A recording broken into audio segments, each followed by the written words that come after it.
Everyone will have understood that the happiness they aspire to lies in inner wealth. Rather than seeking out material possessions, they will focus on the quest for wisdom. Please watch on for our multi-part series on ancient predictions about our planet. Prophecy of the Golden Age, Part 85. The Rosicrucian Prophecies of Unity.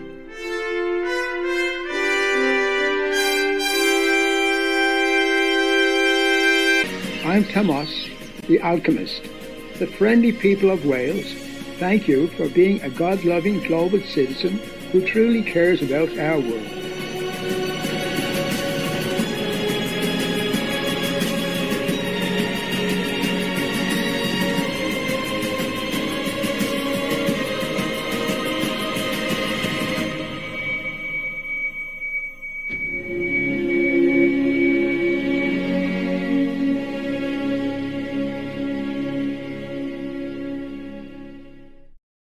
Throughout the history of mankind, the divine messages are often shrouded in mystery. Prophets, messiahs, or whichever names you call them, are often persecuted and oppressed, their words obscured. But how do we distinguish the true from the false? To do so, one can only rely on the divine's guidance, and the truth will reveal itself to those who earnestly seek it.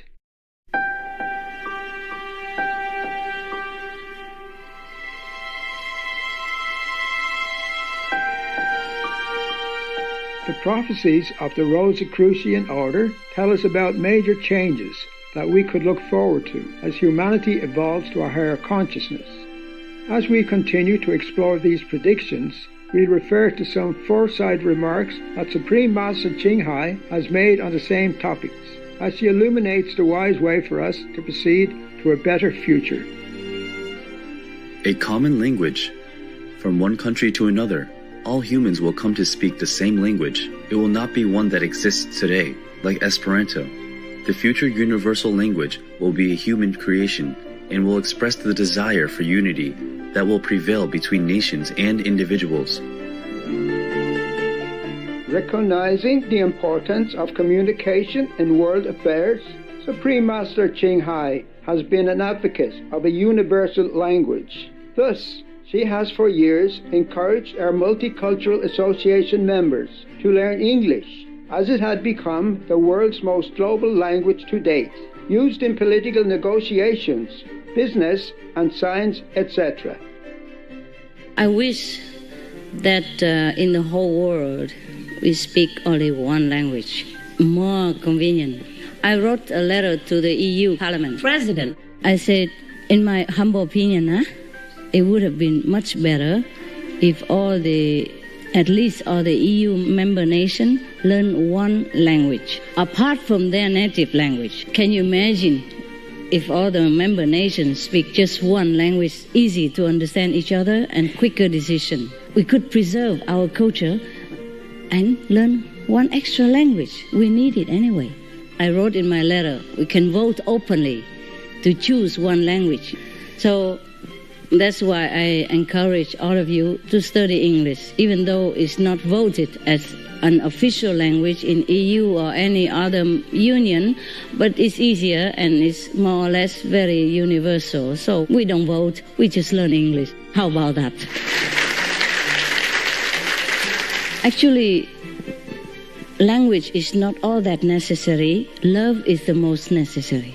But the thing is, if we could express love and opinions and our beauty through a universal language, it would be more peace, more harmony, and more love among mankind.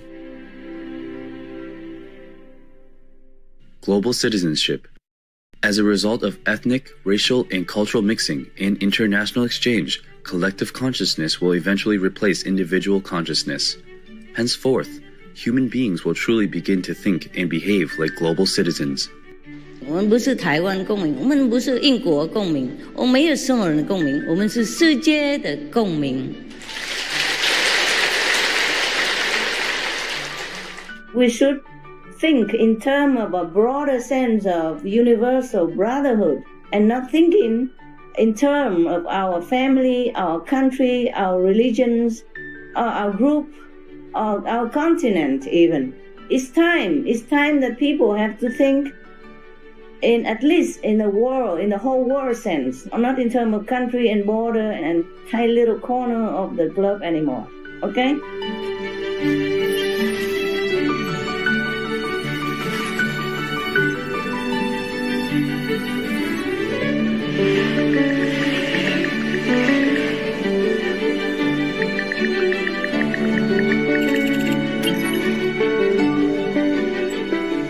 The world has never been as interconnected as it is today. As a well-travelled world citizen herself, Supreme Master Jing Hai has always taught us in our association and beyond to celebrate the diverse cultures and values of each people. This is notably reflected on Supreme Master Television.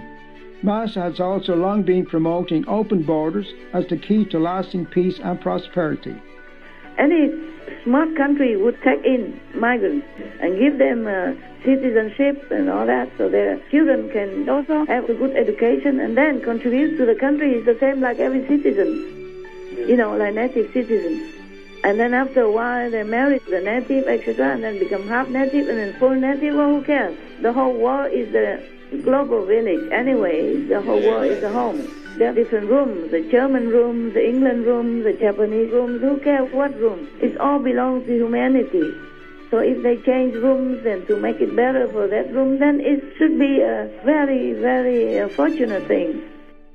Migrants and refugees contribute to prosperity in various countries. Since first arriving to Bendigo in Victoria, Australia in 2007, the Karen refugees from Myanmar have helped contribute $47.5 million to the town's economy and enhanced multiculturalism in the region.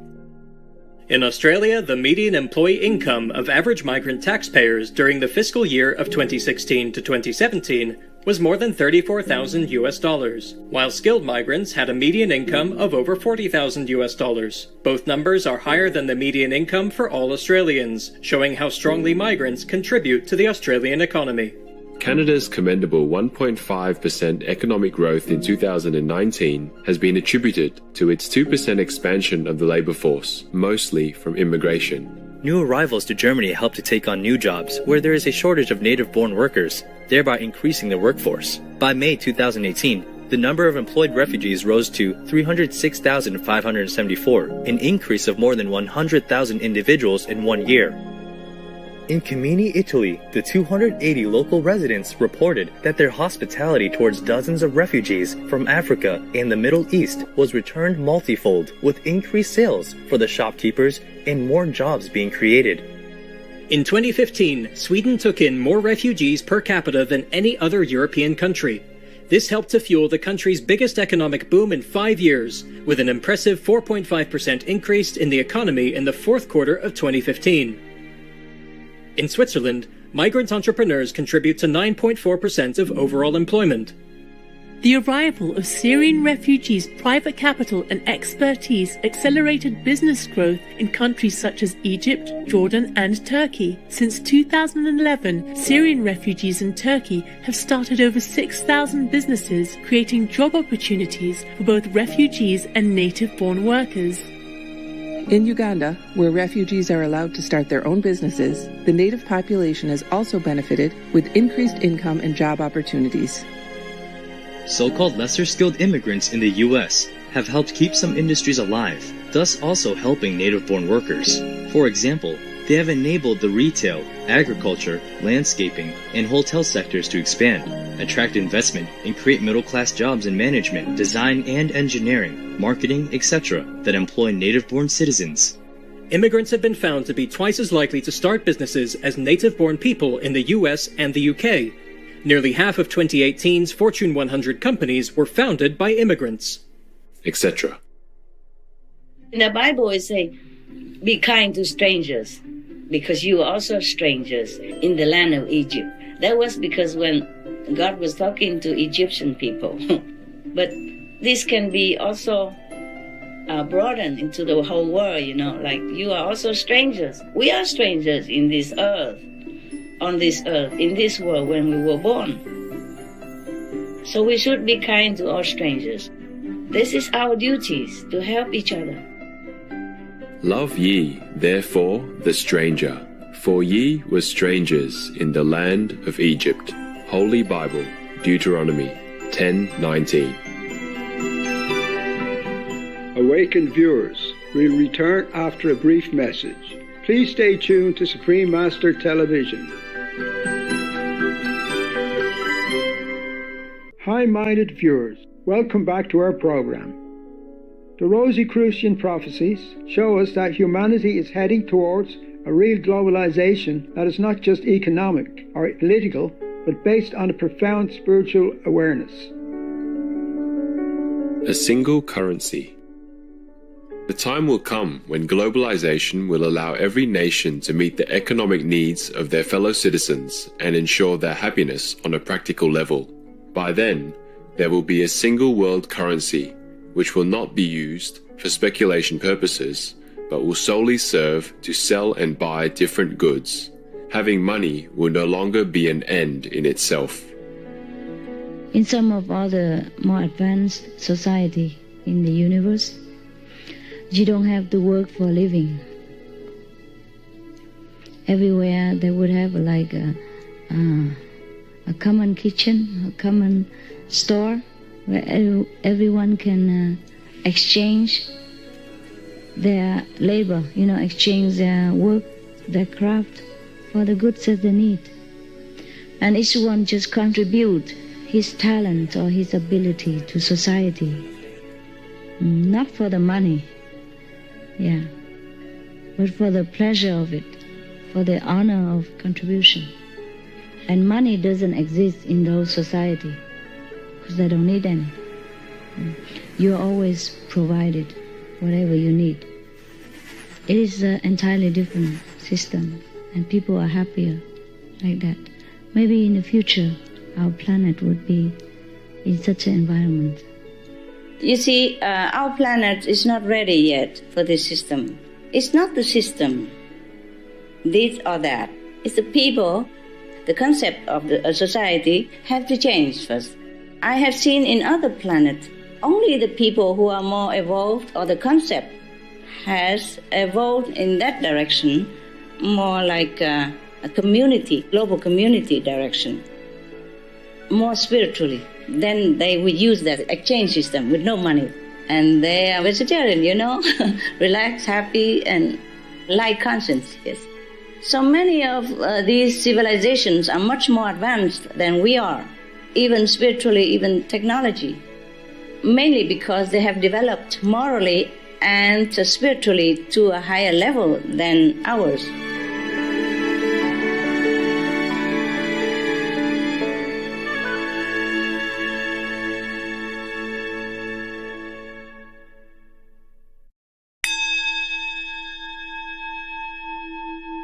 Everyone will have understood that the happiness they aspire to lies in inner wealth. Rather than seeking out material possessions, they will focus on the quest for wisdom. There is such things, wonderful things, inside the chamber of our soul that no worldly things could equal. And nothing of this world can bring such happiness to us as when we discover our true greatness. Because if we do not know our enlightened nature, we always crave for something that will bring us happiness, or we think they will bring us happiness. Therefore, we become sometimes ambitious, seeking fame and name, seeking properties, seeking beauty, seeking ephemeral love, etc., thinking that these will bring us happiness, until we realize that these only breed sorrow most of the time. Only when we are truly enlightened, then we can enjoy anything. We have no desire for material greatness. But that doesn't mean that we do not strive to work for the society and that we do not try our best to fulfill our obligation as a citizen of the world. we do.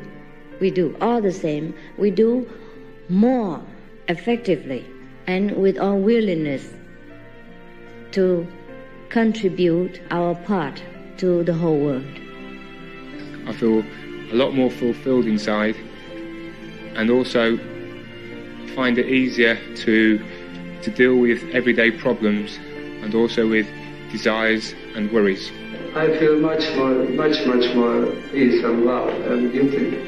People are amazed when I tell them that I've been out of work since October the 19th. And Master, I want to tell you, I have never been happier in my life. Yes. You take such good care of me. See, for me, it's not the money thing. It's where you put your faith and where your priorities are. And the priorities for me, I know without a doubt, my soul is the number one priority. I just want to tell you, Master, that what you've given me is priceless, and I want to thank you. No, thank you so much. It's all yours. It's all so yours. Much.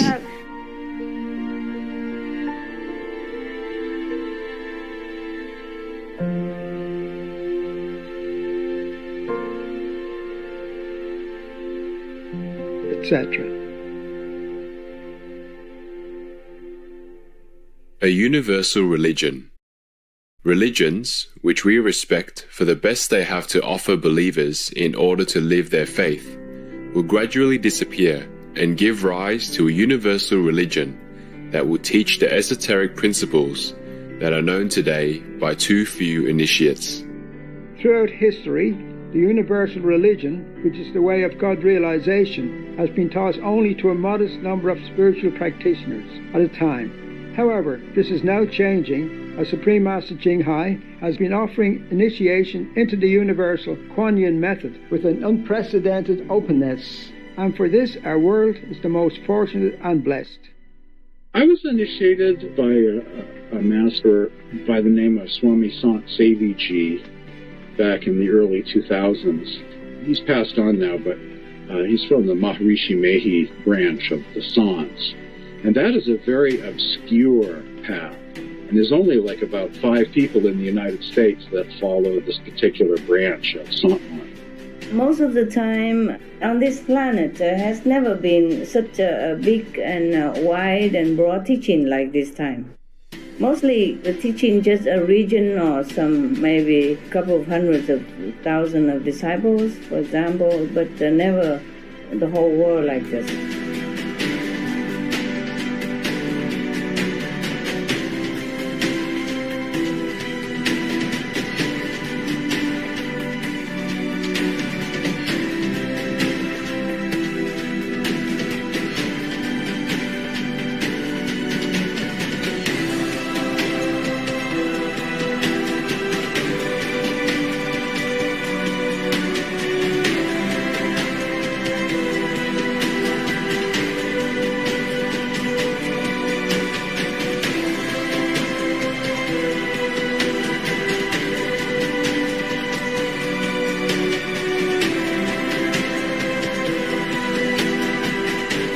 etc.